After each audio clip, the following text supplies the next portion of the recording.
इस प्रकार सर आपने वाकई में ऐतिहासिक निर्णय जो लागू किए, उसी की वजह से आज ईज ऑफ डूइंग बिजनेस में राजस्थान पहले 5 में स्थान बना चुका है। ये हमारे लिए गौरव की और अभिमान की बात है। सर मैं बात करना चाहता हूं हौसलों की, क्योंकि पिछले 2 साल में हौसलों की सबसे ज्यादा जरूरत उनको थी जो समाज को और देश को और राज्य को लीड करते हैं। सर जीवन में सफलता पाने के लिए हौसला बहुत जरूरी है। हौसले को हम जुनून, सकारात्मक विचार और आत्मविश्वास भी कह सकते हैं। किसी ने खूब कहा है, हौसले भी किसी हकीम से कम नहीं होते, हर तकलीफ में ताकत की दवा देते हैं। फिर यूं कहें, ख्वाब टूटे हैं मगर हौसले जिंदा है, हम वो है जहां मुश्किलें शर्मिंदा है। और ये भी किसी ने कहा, हर रोज गिरकर भी मुकम्मल खड़े हैं, ये जिंदगी देख तेरे हौसले तुझसे भी बड़े हैं। सर कोविड महामारी में सब चारों तरफ मुसीबतें थी, मुश्किलें थी और कुछ आशा की किरण नजर नहीं आती, लेकिन आपने बजट 2021 में सर पूरी जनता को या आपके हौसलों इरादों से आपने जो संदेश दिया है वो मैं आपके सामने प्रस्तुत करना चाहूंगा। आपने बजट के दौरान एक प्रस्तुति एक शेर पढ़ा जो कि आपके सामने रखना चाहता हूं। ना पूछो कि मेरी मंजिल कहाँ है, ना पूछो कि मेरी मंजिल कहाँ है, अभी तो सफर का इरादा किया है, ना हारूंगा हौसला उम्र भर, ये मैंने किसी से नहीं खुद से वादा किया है।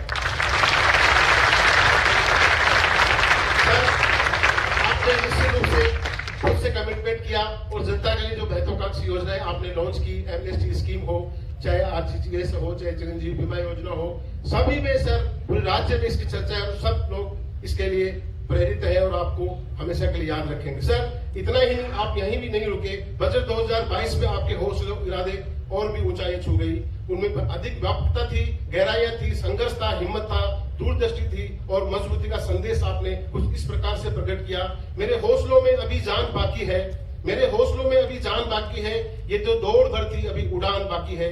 मेरी सादगी से मेरे बारे में अंदाज मत लगाना, ये तो शुरुआत भर भी है, अंजाम अभी बाकी है।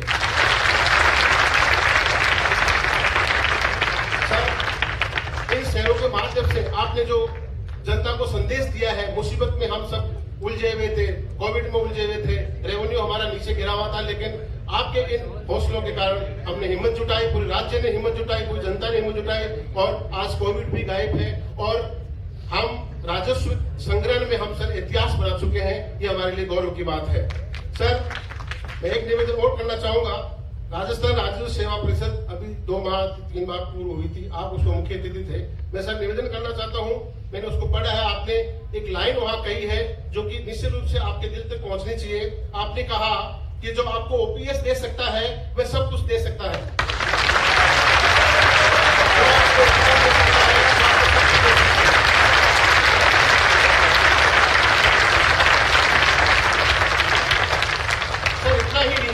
सर इतना ही नहीं, आपने जनप्रतिनिधियों को संबोधित करते हुए एक बहुत बड़ी बात सर कही है आपने, जो कि बिरला ही कह सकता है। आपने सर कहा, आप मांगते जाओ, मैं देता नहीं थकूंगा।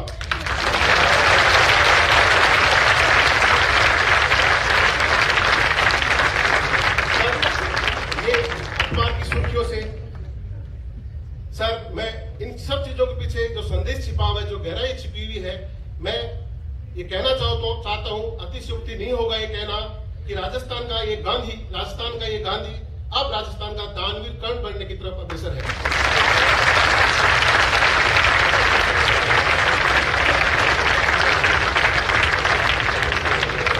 सर मैं अधिक समय नहीं लेना चाहता, मुझे इस चीज का आभास है कि पूरा सदन माननीय मुख्यमंत्री मोदी को सुनना चाहता है।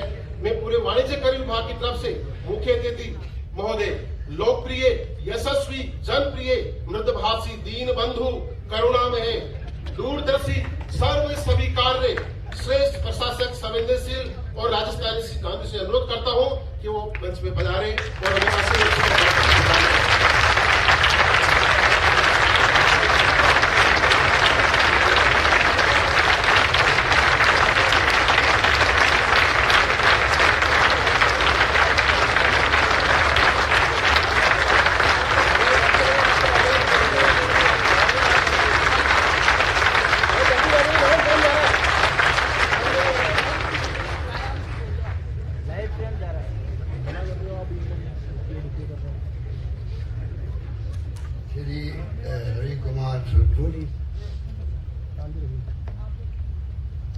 आयुक्त महेश चौधरी जी, अध्यक्ष राष्ट्रीय राजस्थान राज्य कर सेवा संघ, हवाई सिंह विशेष आयुक्त, हेमंत जैन विशेष आयुक्त और आर.पी. बैरवा जी विशेष आयुक्त, रमेश चंद लखोरिया जी विशेष आयुक्त, धनंजय सिंह अतिरिक्त आयुक्त, राजेश बड़गुजर महासचिव,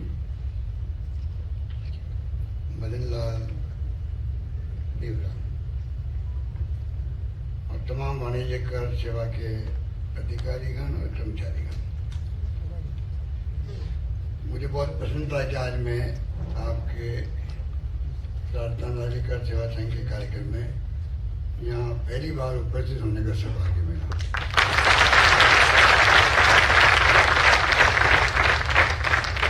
जो उत्साह मैं आप में देख रहा हूँ वो अद्भुत है।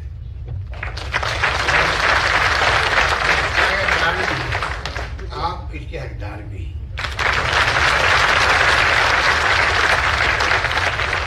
अपने कामों से, अपने उपलब्धियों से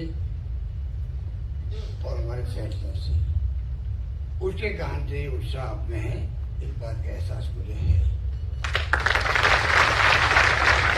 मैंने देखा था कि जिस प्रकार एमनेस्टी की बात आपने करी, उसी प्रकार से जो GDP बढ़ी है पिछले 3 साल के अंदर, वो सब आपके माइंड का पैटर्न है।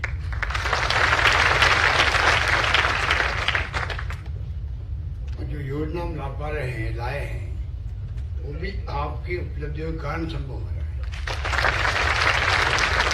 इससे बड़ी कॉम्प्लीमेंट आगे हो नहीं सकती।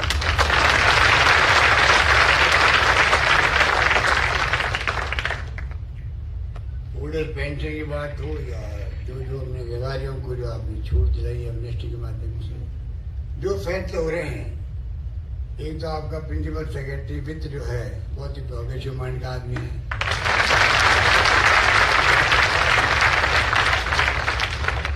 आपके परिवार का मुखिया वो ये मुखिया है, वो इससे बड़े मुखिया है। तो मुझे भी आसानी हो जाती है कन्विंस करने का। इसी कारण से आप देख रहे हैं कि पिछले लगातार जो बजट आ रहे हैं, वो बजट भी अपना आप में बहुत बड़ी उपलब्धि की। मेरे ख्याल से ऐसे बजट अगर कोई रिसर्च करे उसके अंदर गहरे में जाए तो मैं समझता हूँ कि उनको खुद को गर्व महसूस होने लग जाए। एक एक चीज का ख्याल हम लोग रखते हैं, एक एक चीज का।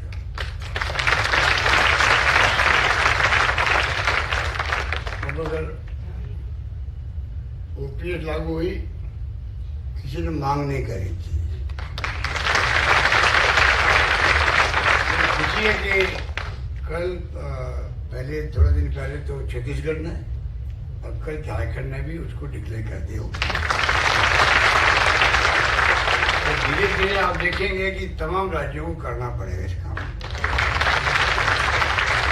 अभी गृह मंत्री अमित शाह जी आए थे उत्तर क्षेत्रीय परिषद की बैठक में, तब मैंने उनको रिक्वेस्ट करी, आप प्रधानमंत्री से जाके कहिएगा कि OPS जो मैंने लागू की है वो मेरा कॉन्शियस डिसीजन था, नंबर 1। नंबर 2, उसमें कोई राजनीति नहीं थी। नंबर 3, वो मानवीय दृष्टिकोण से किया गया।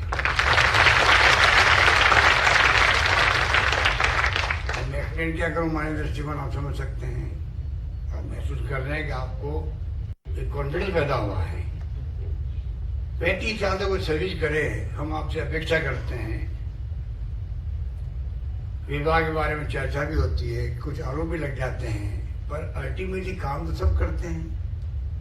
वो 35 साल की सर्विस में, 32 साल की सर्विस में उसको लगे बताने में बूढ़ा में मेरा क्या होगा, बुढ़ापे में मेरा क्या होगा। अगर उसको ये भय सता है हर वक्त में रिटायरमेंट के बाद में मेरा क्या होगा, आप सोचिएगा क्या बीतती के व्यक्ति में। इसलिए जानबूझ करके हम लोगों ने पिछली पेंशन योजना जो एक सिक्योरिटी देती है आपको कि रिटायरमेंट के बाद में आपको मालूम है कि मुझे कितना पैसा पेंशन मिलेगा और साथ में DA बढ़ता जाएगा। और नई पेंशन में पैसा आप कुछ कटाते हैं, कुछ सरकार देती है आपको। जमा कहाँ हो रहा है? शेयर मार्केट के अंदर। शेयर मार्केट खुद की क्रेडिबिलिटी नहीं होती है।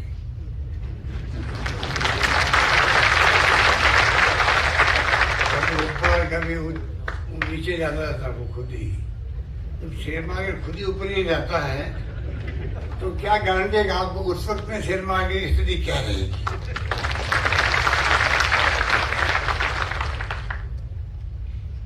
यूक्रेन में युद्ध हो गया तो शेयर मार्केट नीचे आ गया। डॉलर रुपए का अवमूल्यन हो गया, 80 रुपए पहुंच गया डॉलर। तो कहने का मतलब ये है कि ये जो किया गया फैसला सोच समझ के किया गया। यार मेरी जिंदगी के इतिहास में यादगार क्षण रहेगा निर्णय।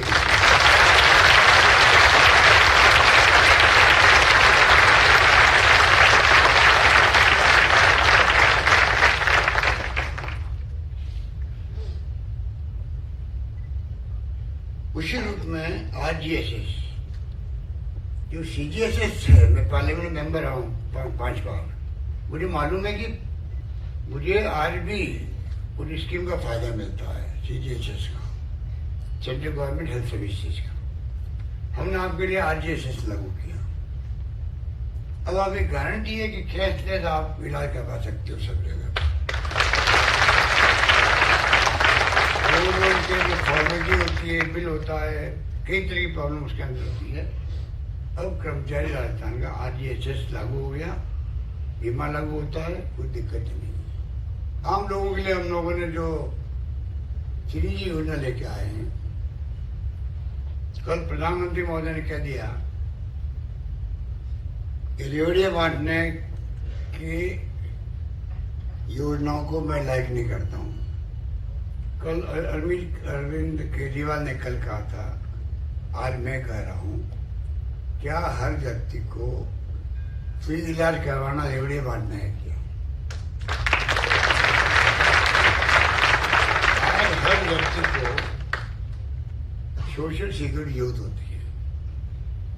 मिस्टर बराक ओबामा जब प्रेसिडेंट ऑफ अमेरिका थे तो वो ओबामा केयर स्कीम लेके आए थे। बाद में राजनीति वो कितनी सफल नहीं हुई अलग बात है, परंतु वो लेके आए थे वहां पर।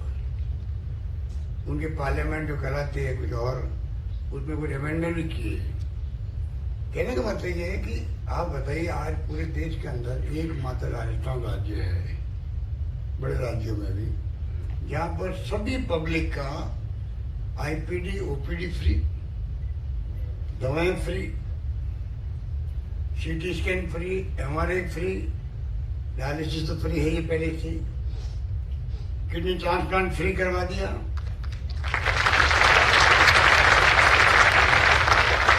और अगर आपका लिवर ट्रांसप्लांट होना है, 10 लाख ज्यादा वह लगते हैं।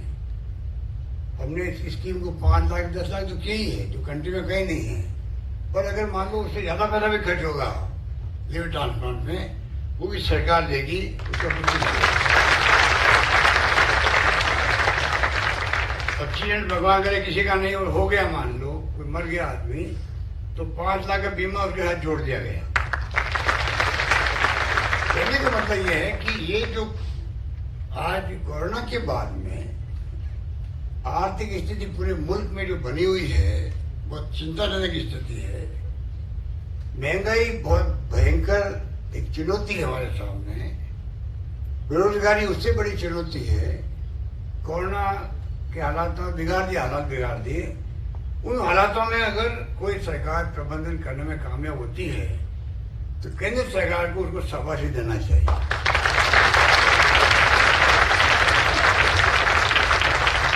60% आप जो कलेक्शन करते हैं रेवेन्यू का, 60%, इसलिए मैंने शुरू में कहा कि आपका हक बनता है आपको उसका।